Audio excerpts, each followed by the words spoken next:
Bagaimana hukumnya menanam sesuatu di dalam tanah yang di atasnya didirikan bangunan, misalnya rumah, ruko, dengan harapan, keyakinan bangunan itu kokoh.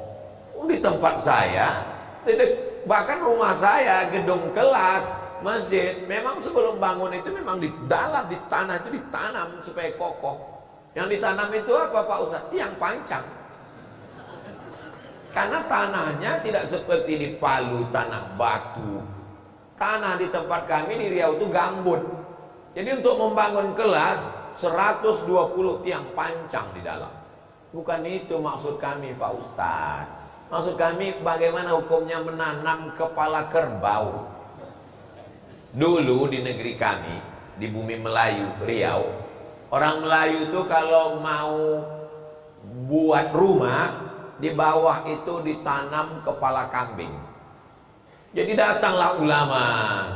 Ulama ini tidak keras. Ulama ini tidak mengatakan haram, bid'ah, wa kullu bid'atin dhalalah. Tidak. Dia tanya, ini kenapa kepala kambing dibuat ditanam? Ini untuk menjamu jembalang tanah, supaya enggak ngamuk dikasih kepala kambing. Kata tuan guru, darahnya aja. Darahnya aja, karena tidak boleh makan darah. Darah itu kan najis, haram. Darahnya aja. Terus kepala kambingnya tuan guru, kepala kambingnya antarkan ke rumah. Itulah asal muasal kalau kenduri, selamatan, tahlilan di mana-mana, kepala kambing pasti dikasih ke tuan guru. Itu asal muasalnya, asbabun nuzulnya. Darahnya masuk ke lubang tanah, kepala kambingnya dimasak, digulai, dikasih ke tuan guru. Dimakan tuan guru yang sekarang, begitu dimakan berkunang-kunang. Dikatakan jembalang tanahnya ngamuk, padahal kolesterol naik.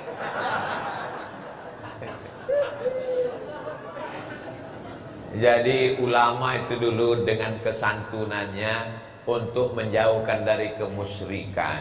Jadi menanamkan kepala kambing, kepala kerbau ke dalam tanah itu di mana-mana, di kampung halaman kami. Tapi kemudian ulama dengan kesantunannya merubah, darahnya yang masuk ke dalam, lalu kepalanya tidak lagi.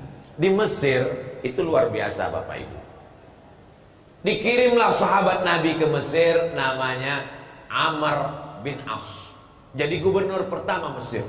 Tradisi orang Mesir bukan memasukkan kepala kerbau, menghanyutkan anak gadis ke sungai Nil. Jadi ternyata jin di Mesir itu lebih keren. Seleranya nggak kepala kambing, anak gadis guys. Anak gadis dikasih perhiasan cantik-cantik, dihanyutkan ke sungai Nil. Amr bin As marah. Kenapa kalian menghanyutkan anak gadis ke sungai Nil?